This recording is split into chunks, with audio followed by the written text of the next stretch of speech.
Welcome to the audiobook, The Mountain is You by Brianna Wiest. Before I proceed, subscribe to my YouTube channel and let me know which book you'd like me to upload next in the comment. Let's begin. Every person has their own personal mountain. But it's not made of rock or dirt. It's built from fear, bad habits, and old emotional wounds that were never fully healed. Over time, these things pile up and get in the way of your growth. That mountain is not outside of you, it's inside. And it's something you've built without even realizing it. Brianna Wiest explains that most people think self-sabotage means they're lazy or broken. But that's not true. Self-sabotage is your mind's way of trying to protect you. When you avoid doing something important, it's often because part of you is afraid of failing, of being judged, or even of succeeding. It's not that you don't care. It's that your brain is trying to keep you safe from pain, even if that pain is just in your imagination. These fears show up in different ways. You might procrastinate, overthink, chase perfection, or quit too soon. You might stay in a job, relationship, or lifestyle that's not right for you because it feels safer than the unknown. These behaviors don't make you bad. They're just signs that something deeper needs your attention. To change this, you need to become more aware of your patterns. Pay attention to when you hesitate, delay, or avoid something. Then ask yourself, what am I really afraid of here? Naming the fear is the first step to dealing with it. When you understand what's going on, you can make better choices. Wiest says there are usually two parts inside you. One part wants to move forward, to grow, take risks, and try something new. The other part wants to keep things the same because it feels safe that way. These two parts often pull you in opposite directions. That's why you feel stuck. To get unstuck, you need to listen to both parts. Ask, what does the part of me that wants safety need to feel more secure?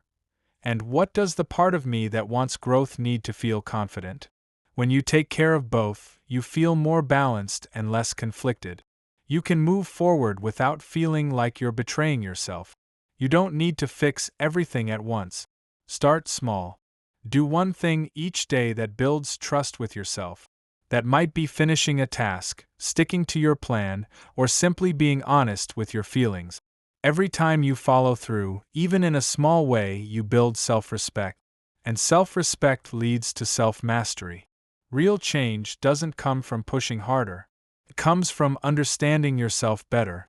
Once you do that, the habits that were holding you back start to lose their power. And little by little, you climb your mountain, not by force, but with clarity and commitment. Change is not just about doing something different, it's about becoming someone new. Brianna Wiest explains that we don't sabotage ourselves because we're flawed. We do it because there's a part of us that believes it's safer to stay the same. Our brains are wired to protect us from discomfort, even if that means holding us back. Most of the time, we don't even realize we're getting in our own way. We tell ourselves we're just tired or unmotivated, but what's really happening is that something inside us feels unsafe about moving forward. Maybe you grew up believing success would make people jealous. Or maybe you learned early on that failure brings shame. Even if you consciously want to grow, those old beliefs live in your subconscious, and they still influence your choices. That's why Wiest says the first real step towards self-mastery is self-awareness. You need to notice the patterns. Do you always quit just before something gets serious? Do you delay starting anything new unless you feel perfect? Do you talk yourself out of ideas before you even try? These are signs that a deeper fear is running the show. When you catch yourself in one of these habits, pause. Instead of forcing yourself to push through, ask, what am I afraid might happen if I succeed at this? The answer might surprise you. You may fear attention, change, responsibility, or even losing the people who know you as you are now. None of these fears make you weak. They make you human. Wiest talks about shadow emotions, feelings we suppress because we were taught they are bad or inconvenient. These include anger, jealousy, sadness, and even pride. But ignoring these feelings doesn't make them disappear. It just forces them underground, where they show up as sabotage. You might avoid opportunities because deep down you feel unworthy. Or you might self-destruct relationships because you're afraid of being abandoned. To master yourself, you have to face these emotions. Not fight them, feel them. Let yourself sit with the discomfort instead of running from it. Ask what the feeling is trying to tell you. Often, it's not about the current situation. It's about something older, an old wound that never healed properly. When you finally give that wound your attention, it starts to lose its power. That's when real transformation begins. You stop being afraid of your feelings. You stop needing to numb them with distractions, food, scrolling, or overworking. You begin to understand that feelings are just messages. You can listen to them without letting them control you. And once you start feeling instead of avoiding, you gain energy. You stop wasting time holding things in or pushing things down. You have more focus, more clarity, more emotional freedom. This process doesn't make you perfect. It makes you aware. And awareness is the foundation of self-mastery. It allows you to choose how to respond instead of reacting from old pain. It gives you space between a trigger and your next step. That space is where your power lives. You are not your fear. You are not your past. You are not your mistakes. You are the one who is learning, noticing, and growing.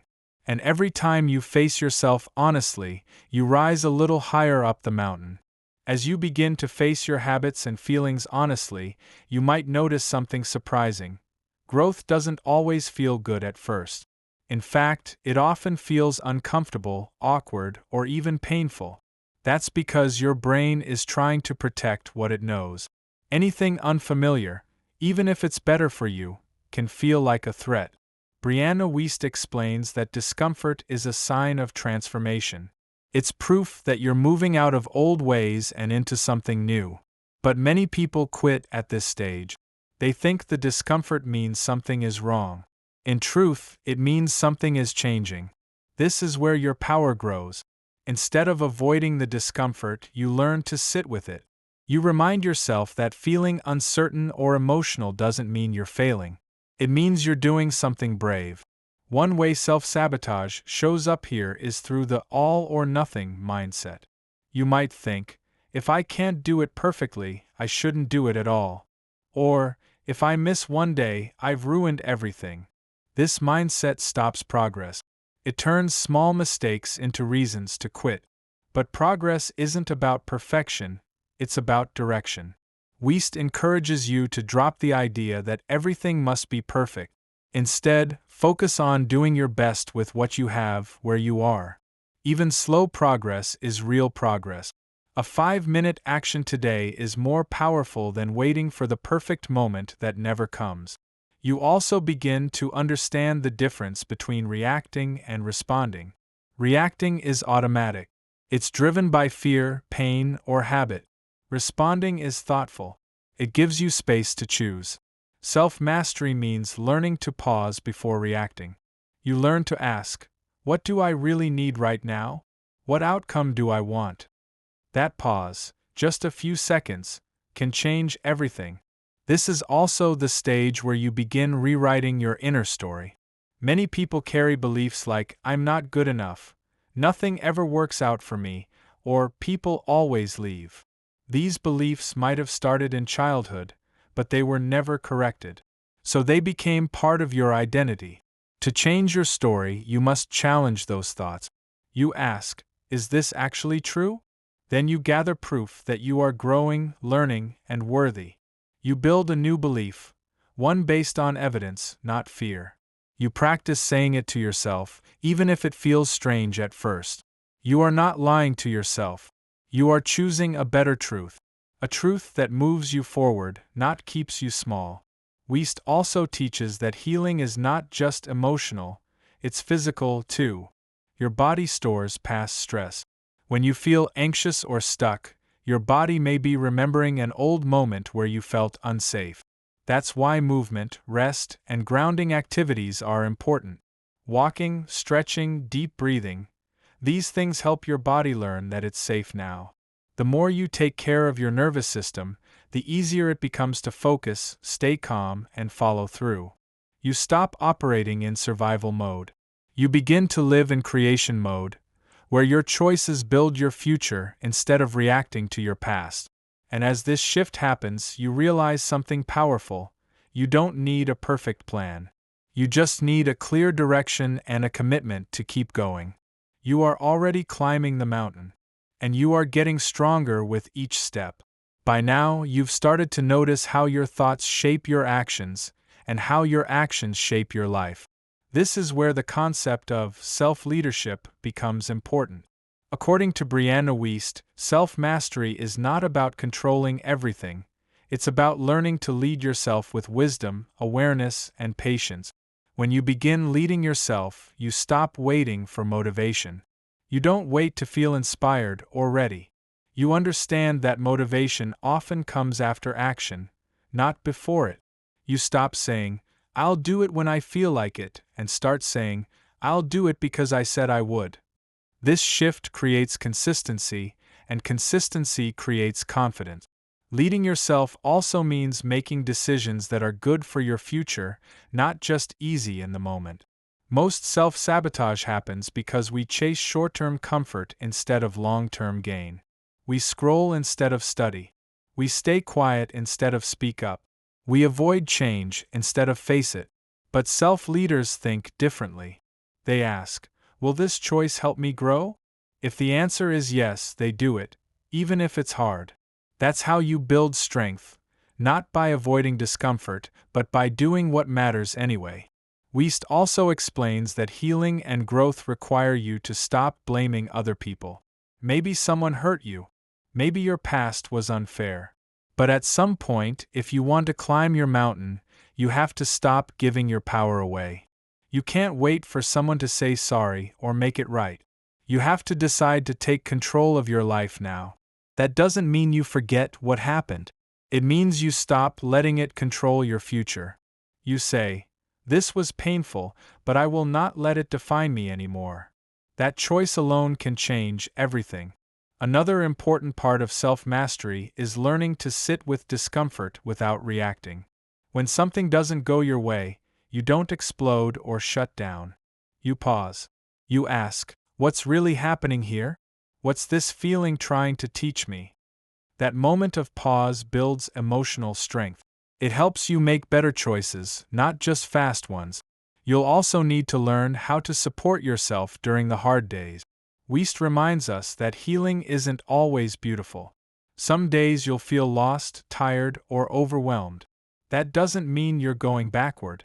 It means your mind and body are processing years of built-up pressure. Be kind to yourself during these moments. Rest if you need to. But don't give up. Use those days to practice what Wiest calls radical self-care. Not bubble baths and candles, but making hard decisions that protect your peace. Saying no when you need to. Setting boundaries. Eating well. Sleeping enough. Speaking to yourself with respect. These habits don't just help you feel better. They help you stay focused on what really matters. Over time, all of this builds into something powerful. You stop being controlled by your emotions. You stop sabotaging your future. You begin to feel like someone who can be trusted by yourself and by others. That's real mastery. That's climbing your mountain. You're no longer the person who waits. You're the person who moves forward. Quietly. Consistently. Powerfully. One of the hardest truths about change is this. Not everyone in your life will support your transformation. As you start to grow and make better choices, some people might feel uncomfortable, confused, or even resentful. This can be painful, but it's part of the process. Brianna Wiest writes that when you heal and rise, it often forces others to see what they haven't healed in themselves. Sometimes they'd rather pull you back down than climb with you. Not because they hate you, but because they're scared. They're used to who you were. Your new strength makes them question their own patterns. This is why boundaries are so important. Boundaries are not walls. They are guidelines for how you allow others to treat you. They protect your energy, your progress, and your peace. Saying no to what drains you is saying yes to the life you're building. It's not rude. It's necessary. You may feel guilty for creating space from people you once spent time with, but Wiest reminds us, not everyone is meant to walk every part of your journey. Some people are lessons, others are mirrors. Some stay, some go. Letting go is not weakness, it's maturity. As you grow, you will notice your standards changing. You'll no longer tolerate the same drama, gossip, or chaos. You'll crave quiet, growth, and truth. That's how you know you're climbing higher. Wiest also talks about the importance of building a life based on values, not feelings. Feelings come and go. One day you'll feel motivated. The next you might feel anxious. But values, like honesty, discipline, and kindness, don't change. When you build your routine, choices, and goals around your values, your life becomes more stable. This helps when life feels uncertain. You might not know what's going to happen next, but you'll always know how to show up, because you have a personal code to follow. That's how self-mastery becomes real. You don't just react to life. You respond with integrity. Another key part of Wiest's teaching is emotional responsibility. This means owning your feelings, actions, and outcomes. It doesn't mean blaming yourself for everything. It means realizing that you have the power to choose how you respond, even if you didn't choose what happened. When something goes wrong, ask, "What's within my control right now?" That question brings you back to your power. It shifts your focus from problems to solutions.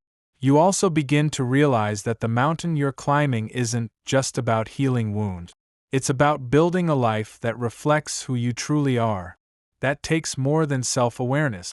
It takes action. So you keep doing the work, day by day. Some days you move fast. Some days you barely move at all. But you keep going. Because every step matters. Every choice counts. You are shaping a life that feels good not just on the outside, but on the inside. You are becoming someone you can rely on. That's what it means to master yourself. When most people think about changing their lives, they think about doing more work, more effort, more hustle.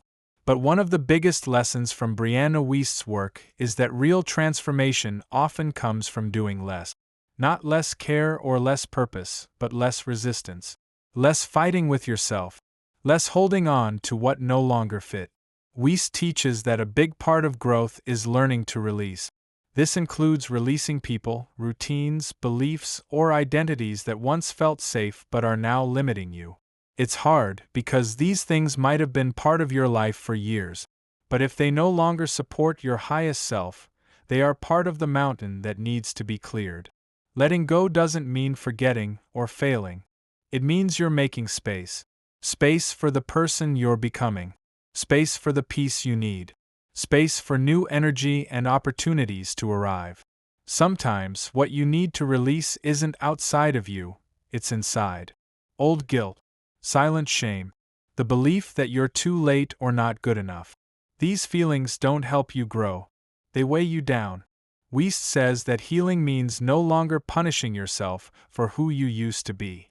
It means understanding that you did the best you could with what you knew at the time. As you clear space emotionally, something powerful happens. You begin to feel lighter, freer, and more focused. You no longer waste energy managing inner conflict. You stop carrying stories that aren't even true anymore. Wiest also emphasizes the importance of rebuilding your self-image. Many people think identity is fixed. But the truth is, you're always evolving.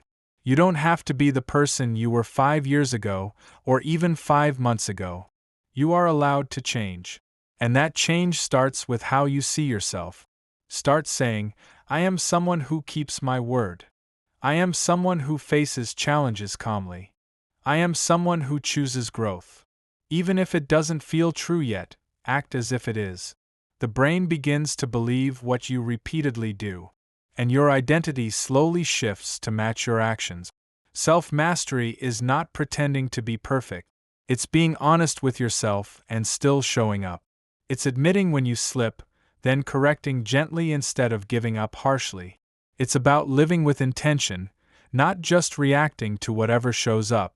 You also learn to create from peace, not pressure. Most people are driven by fear.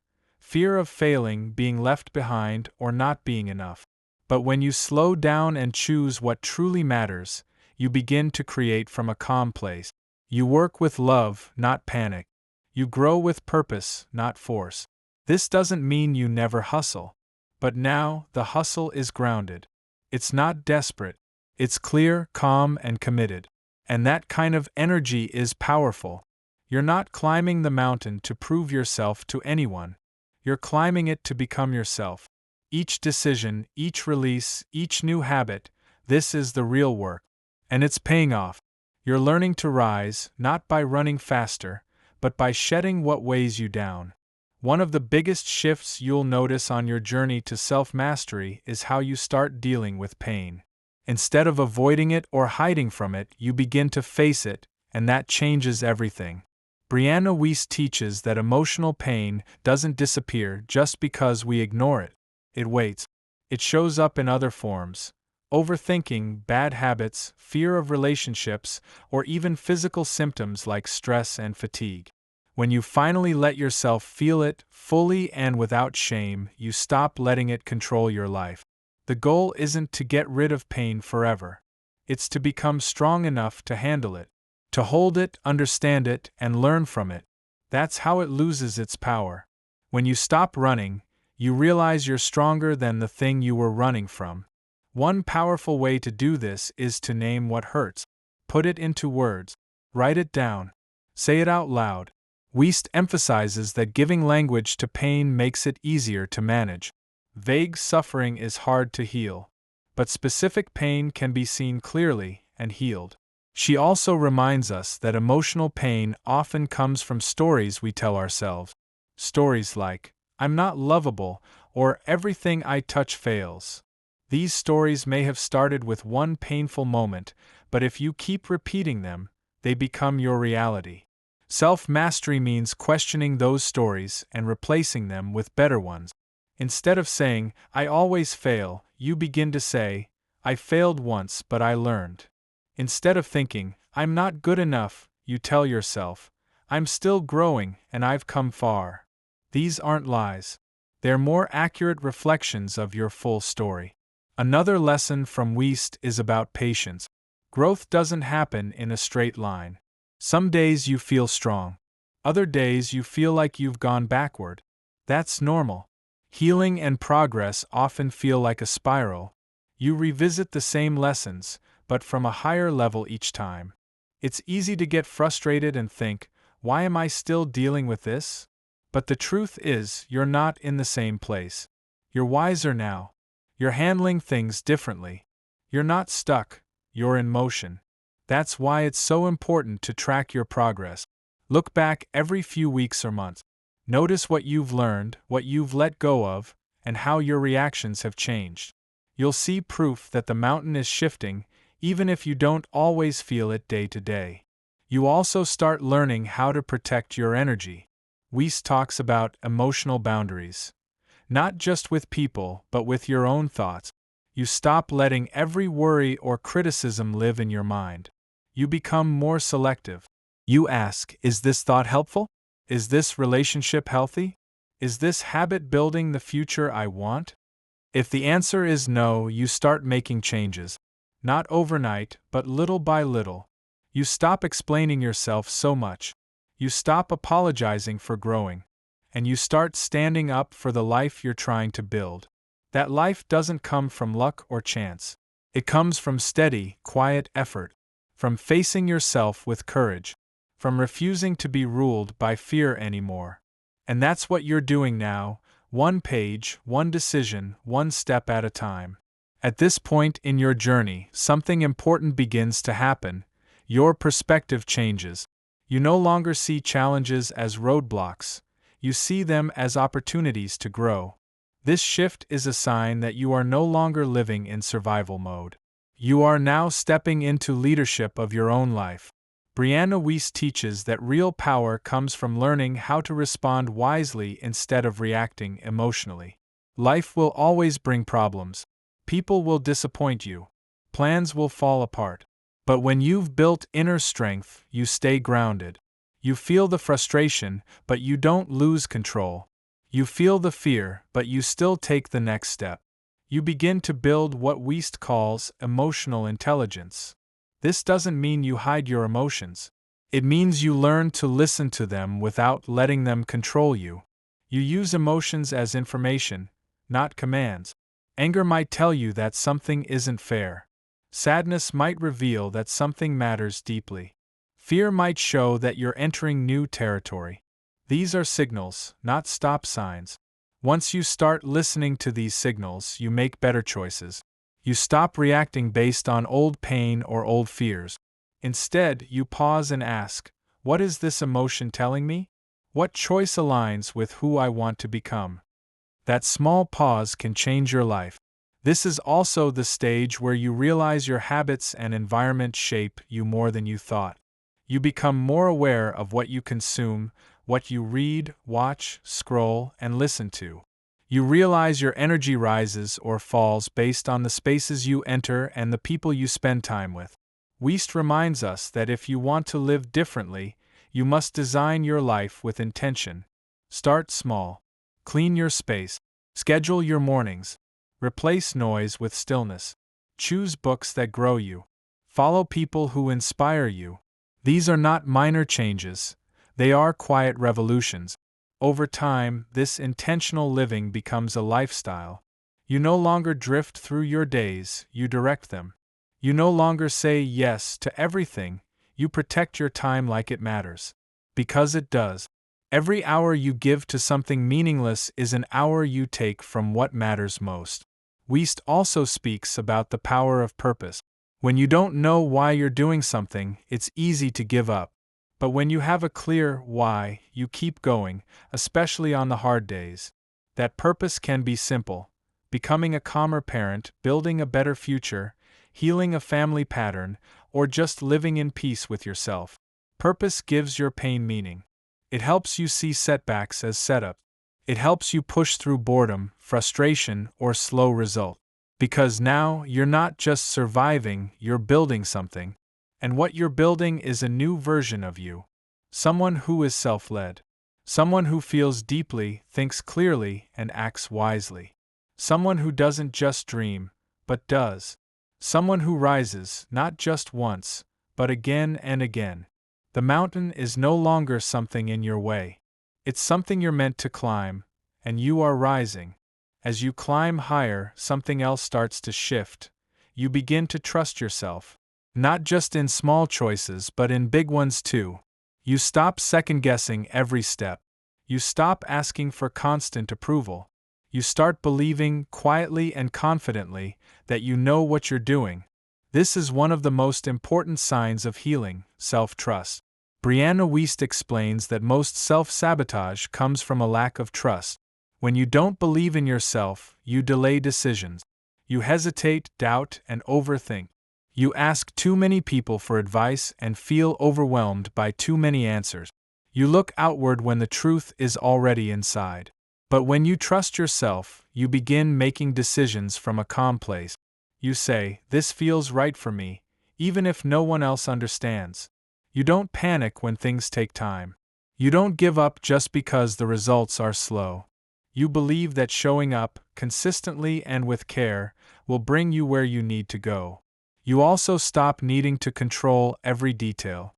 Wiest says real self-mastery includes surrender, letting go of the need to know how everything will work out. You stop trying to force outcomes.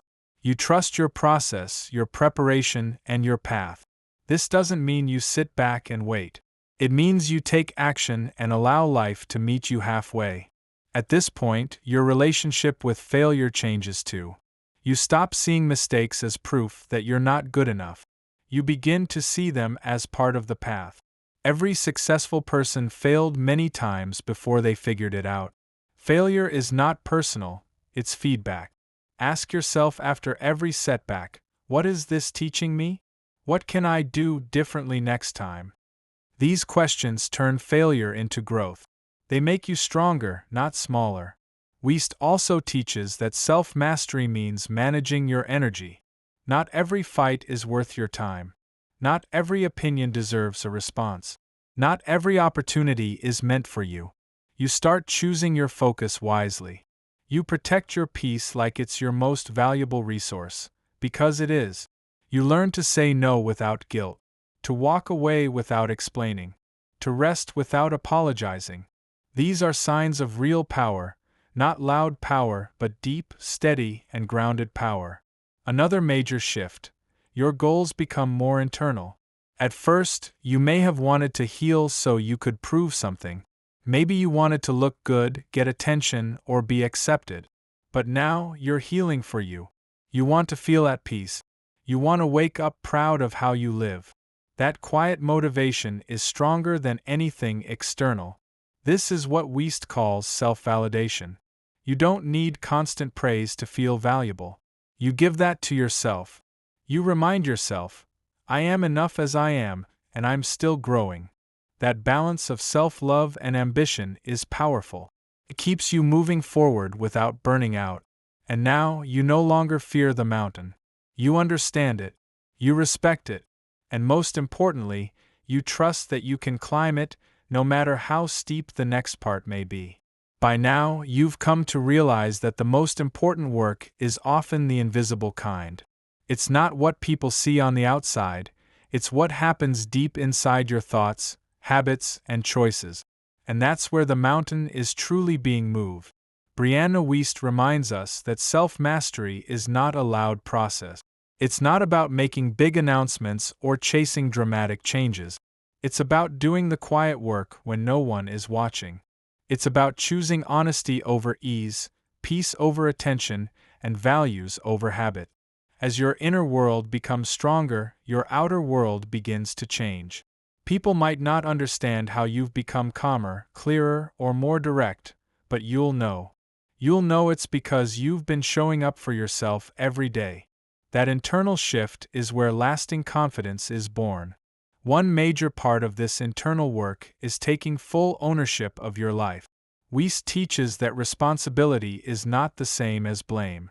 You are not to blame for what hurt you, but you are responsible for healing from it. That's the difference between staying stuck and moving forward. Taking ownership means you stop waiting for someone else to change before you do.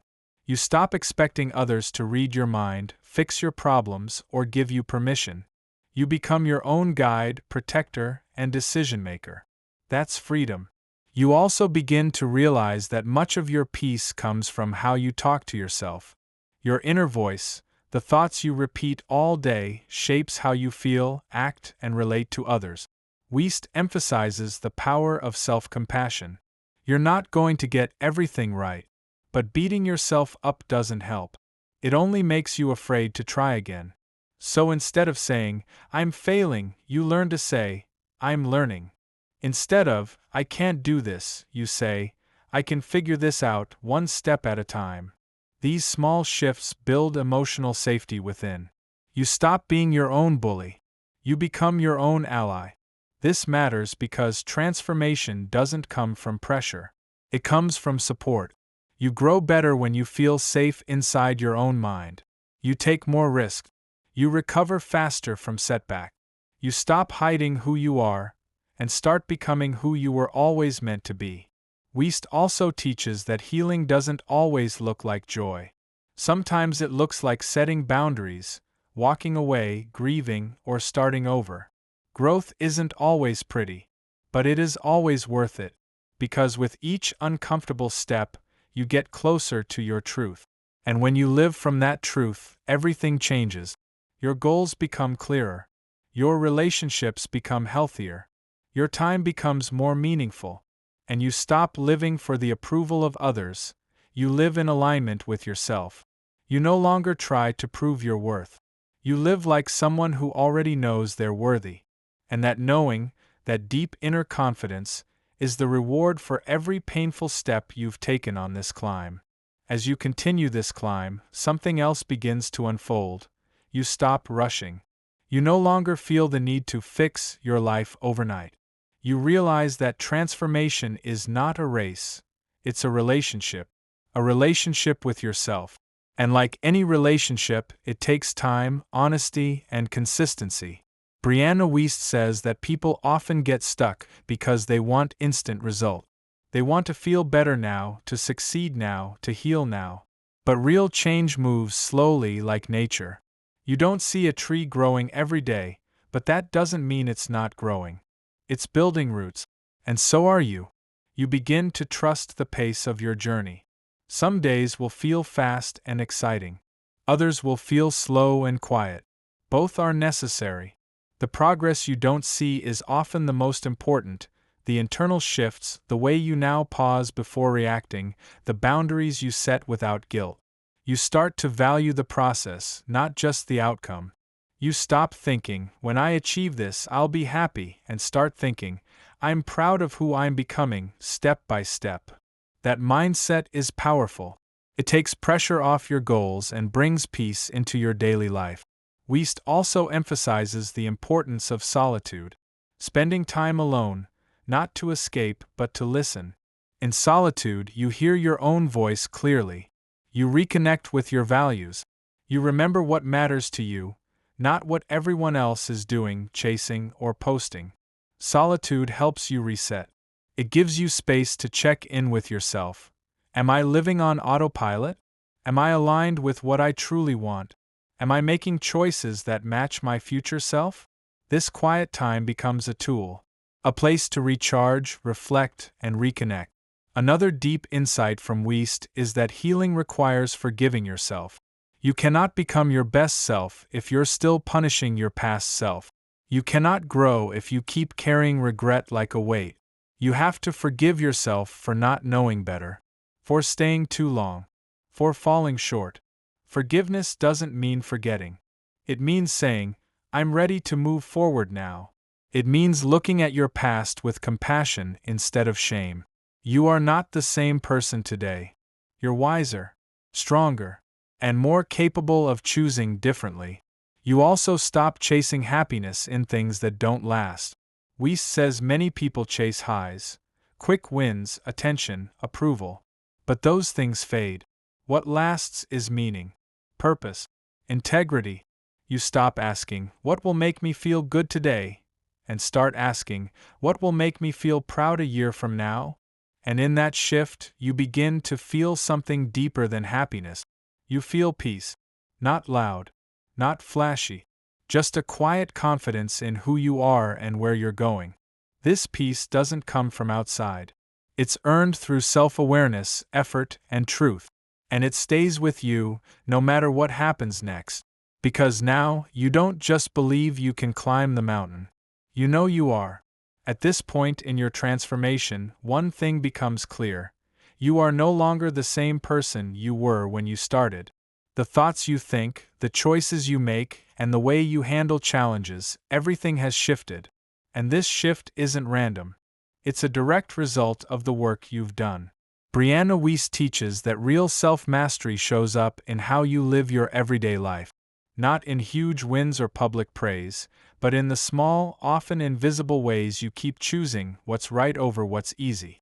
Like speaking kindly to yourself after a mistake. Like sticking to a habit, even when no one's watching. Like walking away from something that once tempted you but no longer aligns with your peace. These changes may feel subtle, but they're powerful. They build trust, not just with others, but with yourself. And when you trust yourself, everything gets easier. Decisions feel clearer.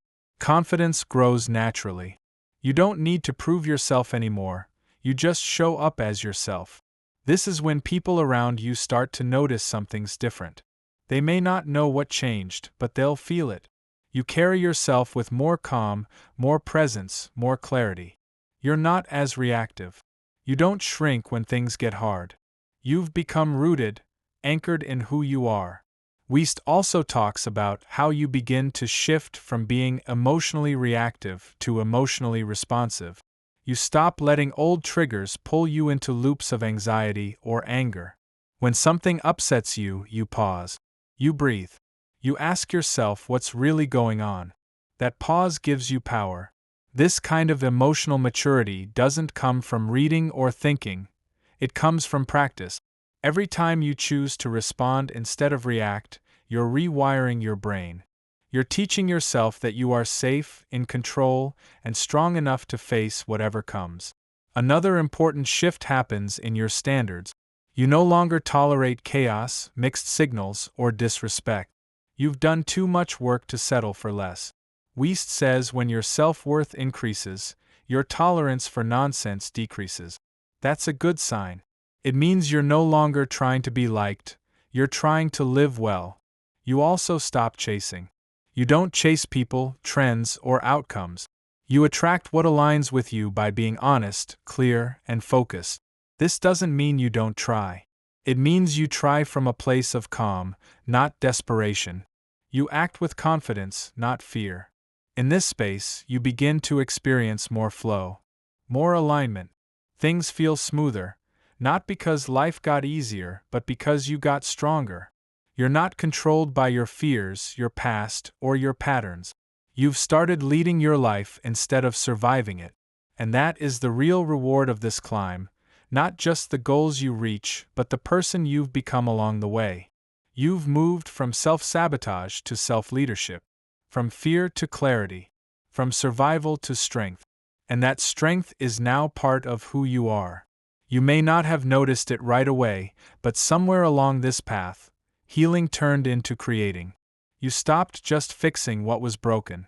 You started building something new, something better. That's the real gift of climbing your inner mountain. Brianna Wiest teaches that true transformation is not about endlessly repairing yourself. It's about moving forward with wisdom. You're not meant to live your whole life in healing mode. Eventually, you step into building mode. You begin shaping the life you actually want, not just escaping the one you had. This means setting new goals, not based on fear, but based on purpose. It means asking, what do I want to contribute? Who do I want to become? What kind of relationships do I want to grow in? What kind of energy do I want in my space? When you've cleared away the self-sabotage, these questions become exciting, not overwhelming. You trust yourself to follow through. You're not chasing outcomes anymore, you're choosing alignment. This also affects how you handle uncertainty. You stop needing to control everything. You learn to trust the season you're in. Wiest reminds us that just like nature, our lives have seasons. Growth, rest, pruning, blooming. Each one is important. You don't rush winter and you don't fear summer. You live in rhythm, not resistance. In this space, you also redefine success. You stop measuring it by outside standards, money, status, or how busy you look. Instead, you measure it by how peaceful you feel, how honest you've become, how much your actions align with your values. Wiest encourages you to stop chasing a life that looks good and start building one that feels good. That doesn't mean you give up on ambition. It means your ambition becomes wiser. You want impact, not just applause. Integrity, not just image. Wholeness, not just hustle. You also begin to protect what you've built. You don't let just anyone into your world anymore. You choose your circle with care. Not out of fear, but out of respect for your time, your peace, and your energy. And when life gets hard again, and it will, you don't collapse the way you used to. You remember your tools. You remember how far you've come. You trust yourself to rise again. Because now you know, pain isn't the end. It's a signal, a message, a moment. You've learned how to read those messages. You've learned how to move through the storm without losing yourself. And every time you do that, your self-mastery deepens. You've climbed far. But you're not at the top yet. The final lesson is still ahead. How to stay true to yourself, even when the world tries to pull you back. When you reach this point in your journey, you may expect peace to be permanent, for the work to be over. But Brianna Wiest gently reminds us, the work never truly ends. Growth is not a destination, it's a lifelong relationship with yourself. You will still have moments of doubt. You will still feel fear. Life will challenge you again in new ways. But now you're different. You're equipped. You no longer break at the first sign of stress. You bend. You breathe. You respond. That is the strength you earned from climbing your mountain. This final stretch is about holding your ground, not just in big ways but in small daily choices. It's about protecting your routines, speaking your truth even when it's uncomfortable, honoring your boundaries even when it costs you approval, staying committed to your path even when distractions whisper loudly. This is not easy, but it's necessary. Because every time you choose yourself, your life becomes more yours. Not a copy of someone else's expectations. Not a life shaped by fear. A life built with clarity, purpose, and integrity. Wiest explains that this part of the journey is about integration. You're not just practicing new habits, you are becoming the kind of person who naturally lives by them. Self-discipline isn't a task anymore. It's part of your identity. Confidence isn't performance. It's a quiet knowing. You also learn to lead with compassion. You see others differently now, not as enemies or annoyances, but as people who also carry pain. You don't take things as personally. You create more space for yourself and for others. This doesn't mean you tolerate bad behavior. It means you choose peace, but not at the cost of your self-respect. You walk away when you must. You speak when it's needed. You stay grounded through it all. And now you look back. You see where you started, lost in habits that kept you small. And you see where you are now, clear, self-led, and grounded. You know you did this not because of a single breakthrough, but because of all the small, quiet choices you made. Every pause, every shift, every time you chose healing over hiding. That is the work. That is the climb. And you are not done. You are not perfect. But you are powerful. You are no longer sabotaging your life. You are building it, one conscious, courageous step at a time. The mountain was never in your way. It was always within you. And now you are rising above it,